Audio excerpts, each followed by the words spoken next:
ஒன்றுமல்ல என்பது நமக்கு புரிகிறது. ஆனால் இந்த மனிதன் தேவனுடைய சாயலில் உருவாக்கப்பட்டவன். தேவன் இந்த மனிதனை எதற்காக உருவாக்கினார் என்று சொன்னால், தன்னோடு அவன் ஐக்கியப்படணுங்கிறதுக்காகத்தான், தன்னோடு ஒரு உறவுல இருக்கணும் அப்படிங்கிறதுக்காகத்தான். தன்னுடைய அன்பை அவனை புரிந்து கொண்டு அவரை நேசிக்க வேண்டும் என்கிற ஒரு காரியத்திற்காக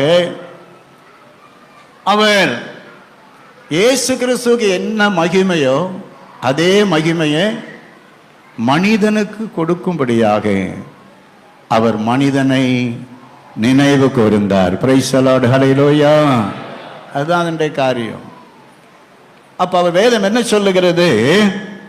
வேதம் என்ன சொல்லுகிறது என்று சொன்னால், தேவனுடைய கிருபையினால், 9வது வசனம், தேவனுடைய கிருபையினால் ஒவ்வொருவருக்காகவும் மரணத்தை ருசி பார்க்கும்படி, தேவனுடைய கிருபையினால் ஒவ்வொருவருக்காகவும் மரணத்தை ருசி பார்க்கும்படி தேவதூதரிலும் சற்று சிறியவராக்கப்பட்டிருந்த இயேசு மரணத்தை உத்தரித்ததின் நிமித்தம் கனத்தினாலும் மகிமையினாலும் முடிசூட்டப்பட்டதை காண்கிறோம் என்று வேதம் சொல்லுகிறது. அதாவது மனிதனை நினைக்கிறதுக்கு ஒண்ணுமே இல்லாத அந்த மனிதனுக்காக இயேசு பரலோகத்திலிருந்து அவர் இறங்கி வந்தார். ஸ்தோத்திரம். இறங்கி வந்தார். எவ்வளவு பெரிய ஆச்சரியம்! உங்களால் அதை கற்பனை செய்ய முடியுதா? என்ன கற்பனை செய்ய முடியுது? அன்னைக்கு மக்களுக்கு அவர் இறங்கி வந்தது பாவிகளை ரட்சிப்பதற்காக வந்தார். ஸ்தோத்திரம்.